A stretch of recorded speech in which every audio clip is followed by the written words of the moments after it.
right. Welcome back to Chef's Ink Book News, the only spot where the pages get as much attention as the pans.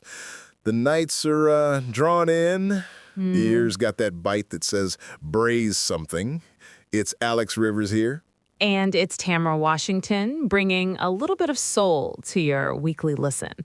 Alex, that chill you're talking about just makes me want to start my holiday baking. Right?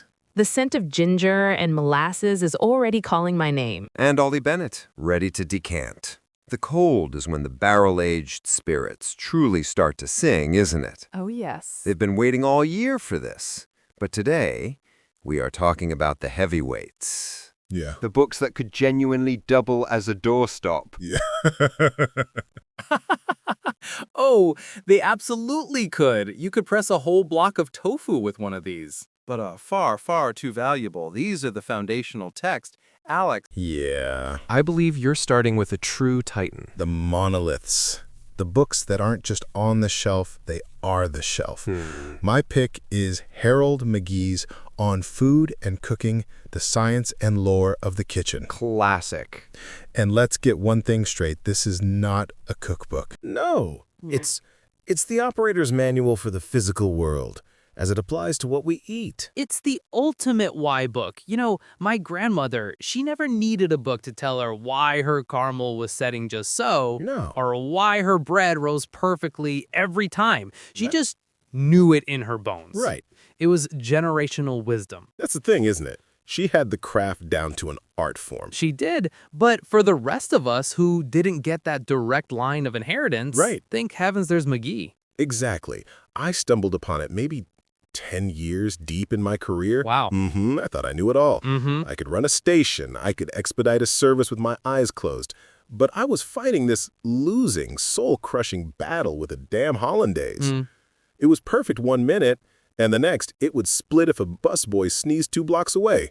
The stress was unreal. Oh, the fragility of a classic emotion. A chef's nightmare. A nightmare. One day, a sous chef, probably just sick of my swearing, wordlessly slid this massive book down the line to my station. Yeah. Didn't even make eye contact. I flipped to the index, looked up emulsions, and there it was. Wow. Page after page on the molecular dance of fat and water molecules, the role of lecithin in the yolk, temperature thresholds. It was like being handed a new sense. Oh, wow. It was a total, absolute game changer. It's a genuine paradigm shift, that book. And what I find most fascinating is that McGee wasn't a chef. No. He didn't come up through the brigade system. Right. He was a literature graduate with a doctorate from Yale who just got profoundly curious about what actually happened when he put an egg in a hot pan. Just curious. He approached it from the outside. Yep. Which is why he could explain it to all of us on the inside. That's his superpower. He explains the Maillard reaction, that magical, delicious browning process, not with vague chef speak like, get a good sear on it. Right. But with the actual chemistry of amino acids and reducing sugars, the real stuff, he diagrams protein denaturation. For any cook, this book is the bridge between just doing something and truly understanding it. It's how you go from being a line cook to being a chef. You can finally fix your own mistakes because you see the matrix. So, who really needs this on their shelf today, Alex? Every last one of us. The wide-eyed culinary student who's terrified of scrambling their first creme anglaise, Yep. and the grizzled, cynical veteran who thinks they've seen it all. If you have ever once asked, why does this happen in a kitchen, McGee has the answer.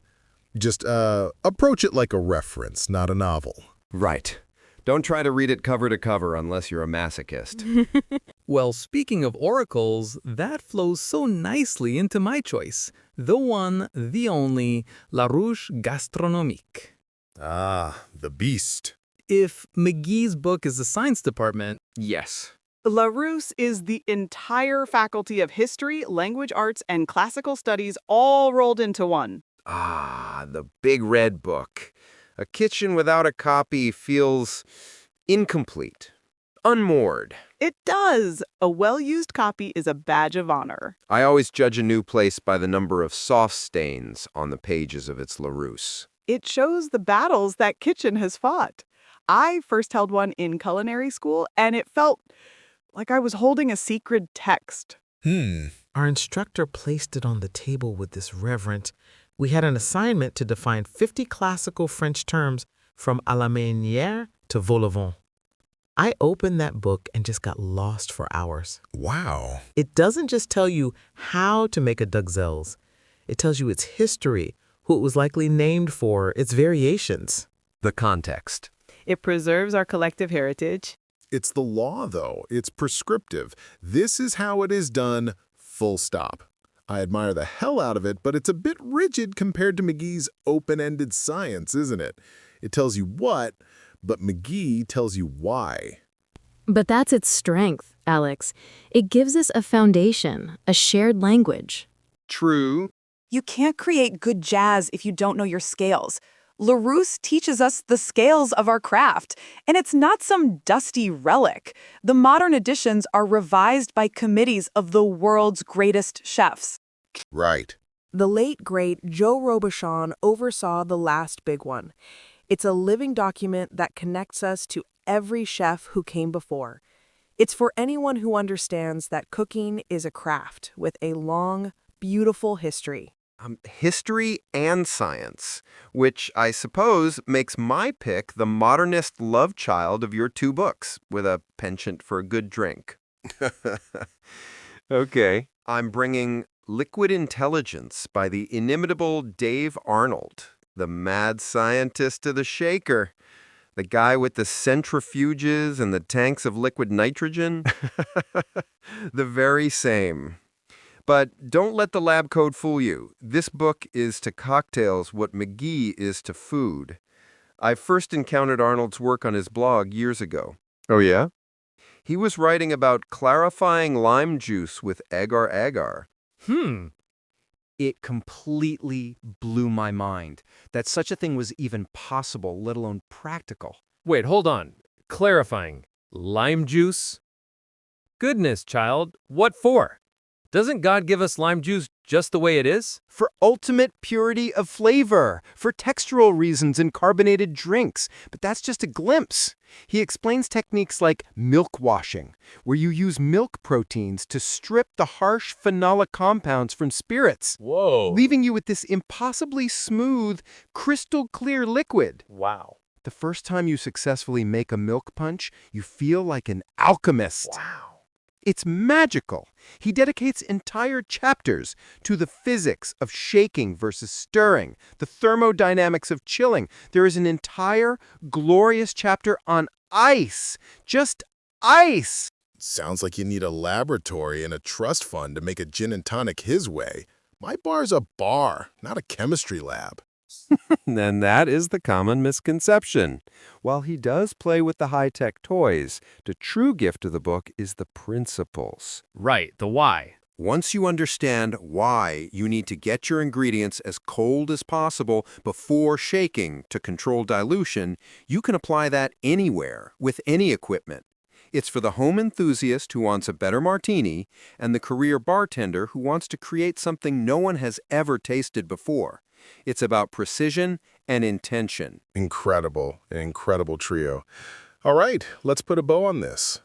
We had On Food and Cooking, the science Bible that arms you with the fundamental whys of your craft so you can solve any problem. Yep. Then Larousse Gastronomique, the historical encyclopedia that grounds you in the rich tradition and shared language of our profession. And finally, Liquid Intelligence, the modernist manual that applies those scientific principles with surgical precision to the art of the perfect cocktail.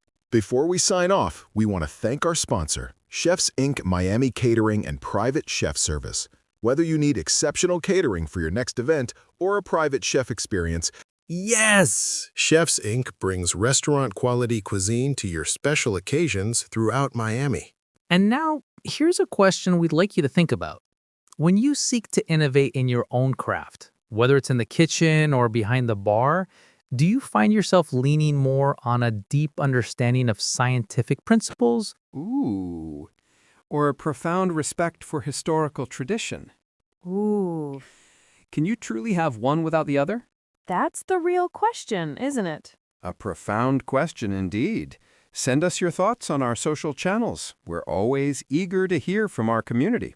We'll be back next week with more essential reads from the front lines. Until then, stay sharp.